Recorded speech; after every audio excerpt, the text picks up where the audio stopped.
agency fast and furious. Let's do winners and losers so far. Dominique Foxworth, give me a big winner. Oh, yeah, I think it's the Eagles for the obvious reasons, because Saquon is a monster difference maker that they're getting at a very cheap price because he plays running back. He's going to have an impact on that team. But I think Chauncey Gardner-Johnson might sneaky be the biggest addition that they made, bringing him back, the turnovers he creates. And honestly, the biggest problem in the Eagles defense last year was the linebackers and secondary. And they get a safety with the attitude of Gardner-Johnson and the playmaking ability of him. I think they are back near the top of the East. Yeah, they made some big flashy moves yesterday, and I love the Saquon. D. Wood, give me another winner in free agency. Man, I'm going with them H-Town boys in Houston, Texas. You hit on the quarterback, guess what? Now you open up the purse, the bag up for those guys. Danielle Hunter, one of the top pass rushers that we have in the league, going back home to play for his Houston Texans. And how about Joe Mixon making a trade to bring the running back from the Cincinnati Bengals over? Love what the Houston Texans are doing so far. How quickly they've put something together in Houston. Let's go to the other side, Kmart. Who's been a big loser so far? Greeny, it pains me to say, still Justin Fields. You know why? Because Justin Fields is still in Chicago.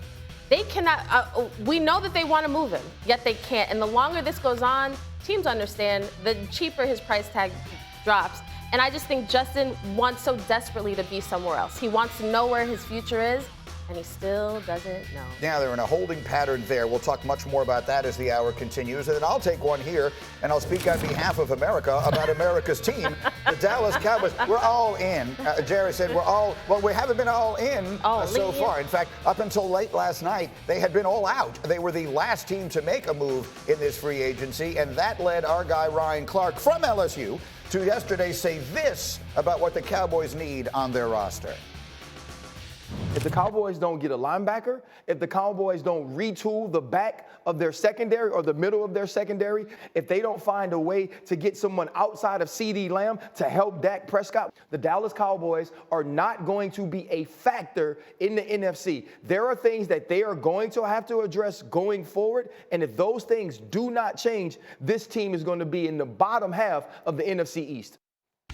Ooh, you're in Commander and Giant land when you're having that conversation. Meanwhile, they did finally get on the board. Shefty tweeting last night, they get on the schneid. They flipped a pick, if you will, or flipped a choice. Eric Kendricks deciding to go to Dallas instead of going to San Francisco. So Mike Zimmer wanted him to help his run defense, and he preferred to play in Dallas, so that's where he is headed. So the conventional wisdom has been up here and everywhere that I've been watching and listening to the last few days. Oh, the Cowboys are in trouble. Oh, the Cowboys aren't making any moves. Oh, the Cowboys are falling behind. Dominique Foxworth, what do you have to say to that? I don't agree. They've been 60-39 in the past 6 years and have been in the 20s as far as spending every year. Traditionally, good teams don't drop the bag on the first day of free agency. They don't, because they have good players who they have to play. And that's the Cowboys' problem, is they're gearing up to pay a lot of good players that they've been drafting. This is as much a hard time as we give the Cowboys. It's been a very well-run organization up until this point. Adding Mike Zimmer, huge move right there to help solidify their scheme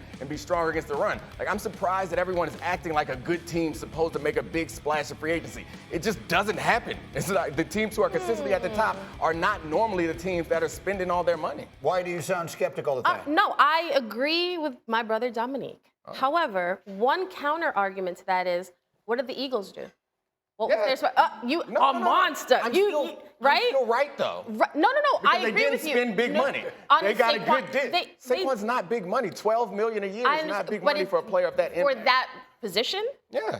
It is. Okay. It is for that position. It actually brings up an interesting question. I know we're going to dive into this a little bit later, but my favorite thing I saw in all of the notes from last night was when you sent a note saying we shouldn't judge Saquon Barkley the way we judge other running backs because he makes a different kind of impact. In free agency, it just blew my mind at some of the receivers whose names, as far as money, was near Saquon. Because I know he's a running back, and I know we don't pay running backs, but he's different. Not a running Christian McCaffrey's different. These guys are focal points of offenses, and it saddens me to see what happens. So we'll dive into that, but to stay where I was for a moment there, do you feel, D. Wood, as you've watched us, I haven't had you in here, I don't think, since Monday. So as you've watched all these things that have happened, we were talking about, well, maybe Derrick Henry will, maybe Saquon Barkley go to Dallas. No, that didn't seem to happen. So do you feel like the Cowboys are falling behind? No, not at all. Again, like Dominique talked about, they've never been the team that just splashed in free agency. they've done such a great job of drafting and developing their talent that they have to pay their own guys. That's what really good organizations do. They have to pay their guys. By the way, Dak Prescott's sitting on a $59.5 million cap hit. Right. They can't go out here and splurge when your quarterback is eating up that big of a chunk in your cap. So they got to take care of him. They got to take care of CD, and they got to take care of Michael. You start doing that. And I also add this.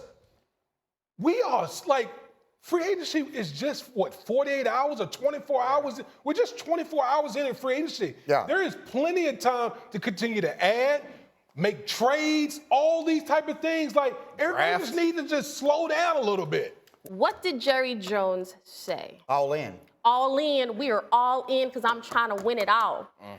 I think that is the difference, because how the Cowboys are acting is literally how they've always acted. But Jerry Jones now making the distinction of, hey guys, this year, yeah. This is the year we're in. But you know what, Kimberly? I think that is what sets. Wait 1 second. That is what sets fans up. Like, okay, all right, sit back. You know where you and the fans made your first mistake? You believed anything that came out of Jerry Jones' mouth. I don't care what he got to say. They've been all in every year since he's owned the team, if you ask him. So I think that the way that this team is behaving is responsible and effective. It is, but I think him saying all in, knowing that last year they didn't call about Derrick Henry at the trade deadline. They didn't even, so we knew they weren't going to go after him this year. They have Dak. They got to get CD under contract. Like, they have Micah, all these things. It is good that they are doing it, but I'm saying the fact that he said all in is why people expected the Cowboys to be doing something different, and they're not. Bishop, that's all. Can I just rephrase what you said? So the bishop of our program here, Damian Woody, said, well, they got to pay all their own guys. Yeah. And that's great. The other way of phrasing that sentence is they're going to have the same exact players. They're just going to be paying them a lot more. They haven't added anything to a team that got humiliated in their own house in the first round of the playoffs. Yeah. So that strikes me as problematic. So if you felt like the reason, so it's a single game elimination tournament, sometimes the results are a bit fluky. They might have been worse than the Packers, but they're not as much worse as the score suggested. If you think that they need to have an overhaul, then we can't have this conversation. We have to have some basis in fact. The things that they need to change are minor. They need to go get some attention for the offensive line. They need to address the size of their linebackers. They're going to get some D linemen back that are healthy. They got a new D coordinator. Like, I think these are the type of adjustments you have to make when you're knocking on the door. The idea that they need to have an overhaul. But no one is saying overhaul. That's a big. They need to get a little better around the margins, is what you're basically saying, and I think that's fine. Yeah. But this is the week when everyone in the NFL is doing that. They got Eric Kendricks. They got it. That's a move. They waited from the 49ers because he wanted to come play for and address the specific problems. But Dominique, will Russell Wilson revitalize his career in Pittsburgh? I doubt it. Like, there's two issues with Russell Wilson right now. Is he holds on to the ball for too long, and he also has like a low average depth of target. If you're going to hold on to the ball and create like high risk opportunities to get sacked, we need the reward every now and then to be 40 yards. But it's not. It's 6. And I think that combination sets you up to not have success in this league. So his plays are slow and short. It's what are we doing? That's not the recipe for success. That's a dangerous combination. Yes, the sport is generally made of people who are fast and long. No, not as opposed to slow and short. Okay, next. If I said the Eagles, so they made this big splash signing Saquon Barkley. Does Jalen Hurts win the NFC East now with Barkley in the backfield? I think so. Like, this team is incredibly talented. What happened with them last year was a function of, I think, an unsophisticated offense and some issues with personnel in the linebacking core and the secondary. Also, their D-line wasn't getting as many sacks as they had last year. They addressed that issue, addressed some of the secondary issues, and I do think that this offense is going to be much more explosive under Kellen Moore with the addition of Saquon Barkley. I completely agree with that. And then let's go to what I guess is the biggest move of free agency so far, because the team went out and got their starting quarterback. Atlanta with Kirk Cousins. Will they win the NFC South? They have to. Yeah. Like, I think they have to. Their offensive line is good, which I think is going underappreciated. This is why they are set up to be kind of like what the Lions have been, where you get a quarterback that's average to above average, pretty good quarterback. You surround him with some talent, get him some good coaching, protect him. The defense got better last year. They're switching defensive schemes, but they still have talent on that side with Jesse Bates. I think they're the best team in that division, and you don't pay a quarterback like that unless you're trying to make a run at the Super Bowl. That's right. That's the first thing. That's the point. Right. And I think it's being undersold to some degree. You don't pay $100 million guaranteed dollars to try and win a bad division. You do it to try and accomplish a lot more than that.